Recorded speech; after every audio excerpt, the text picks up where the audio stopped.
চড্ডহারের রাস্তা দিয়ে যখন গেলা নাইটি পরে একবারও তাকাইলা না আমার দিকে।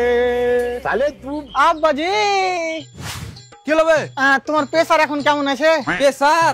তোর মতন ছেলে থাকলে প্রেসার খালি ওপর নিচ হইতে থাকবে। কি হয়েছে সেটা বল। সেরকম কিছু হয়নি, আমি জুয়াতে ৮০,০০০ টাকা হেরে গেছি। আমার রক্ত মানি করা টাকা। ভালোর কথা, তুমি তো বড় দাদুকে বোকাচ্ছো, তোমার নিজের নামে জায়গা জমি করলেছিলে। পরবর্তী তো ফুটুর পাঁচা উল্টালটা কথা বললে। যা মোটরসাইকেল বাইর কর, ভুরকুন্ডা থেকে হার লেগে এক বান্ডিল বিড়ি গালা লিয়ে গে। বিড়ি নাই, বিড়ি শেষ হয়ে গেছে। কই মোটরসাইকেল?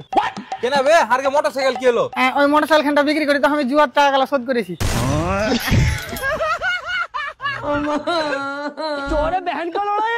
अबे साले তুই যা শুরু করেছিস, তুই দেখতে দেখতে আমাকে বেচে দিবি। তোমার ফটো দেখাইছি, সালাটা ১৩০০ টাকা দিতে চাইছে।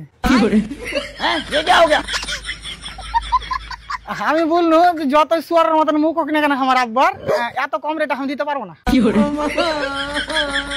তার মানে কেউ তোকে ১ লাখ টাকা দিলে তুই আমাকে বিক্রি করে দিবি? দেখো আব্বা, মিথ্যা কথা বলবো না, আমি তোমার ১৩০০ টাকা দিয়ে রাজি হয়ে গেছিলাম। खत्म।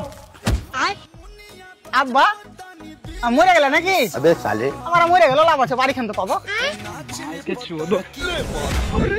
ও মরনি।